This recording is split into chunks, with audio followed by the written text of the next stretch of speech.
Charara may gugma Chadama higugma intay Di dahil sa nasaktan ka na.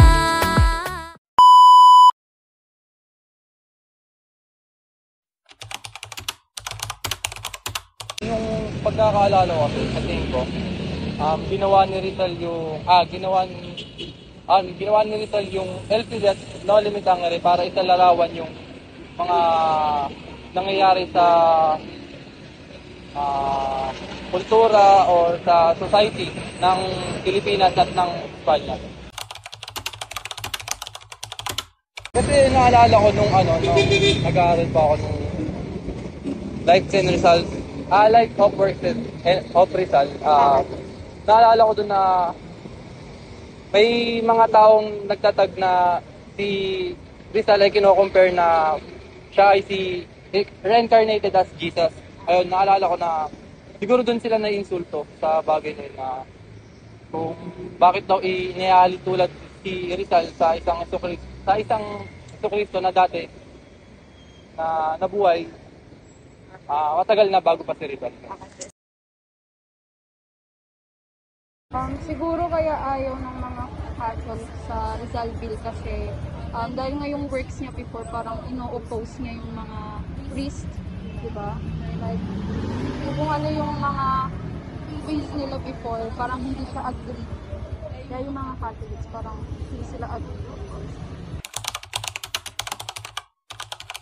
Well, siguro yung sa kwento ni Rizal, since talagang nag-sacrifice siya ng buhay niya, talagang kahit alam niyo yung risk ng pagsusulat niya ng mga novels, talagang ginawa niya pa rin. Siguro i-apply ko sa buhay ko na it is okay na minsan mag-take ng risk kung alam mo naman na yung risk na yun ay makabubuti hindi lang sa'yo, kundi pati na rin sa mga nasa paligid.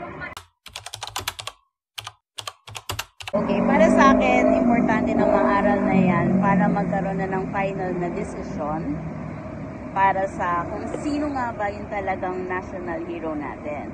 Although, alam ko dyan sa bill na yan kasi talagang pinupush or talagang ipinutulak na si Rizal ang maging hero. Based on kung ano man yung nagawa niya. Okay. At the same time is, meron din naman effect yung mga ginawa niya pagdating sa atin. Okay. Hindi po siya nakapaglaban ng dahas. Siya lang po kasi yung hindi nakipaglaban sa mga mananakop sa atin gamit yung lakas. Sa tingin ko po dahil malaki yung may ambag niya sa bansa natin. Tapos malaki po yung naitulong na para lalong makilala ang bansang Pilipinas. Sa tingin ko po mahalaga po ito para lalo natin malaman yung mga nangyari sa kanya, tsaka kung paano niya na pakilala yung Pilipinas sa ibang bansa. Para po, siguro para malaman natin kung yung sakripisyo niya and mapahalagahan po yun para sa atin. Para po mapakita sa bansa ang pagmamahal. Pangpito po. Pangpito po. Dahil siya ay matapang, matalino, maabilidad, bukas ang isipan at handang magbuwis ng buhay para sa kanyang bayan. May pagkakataon na ang mga kabataan ay nasanay lang sa pagbabasa at pagsasalita ng Ingles.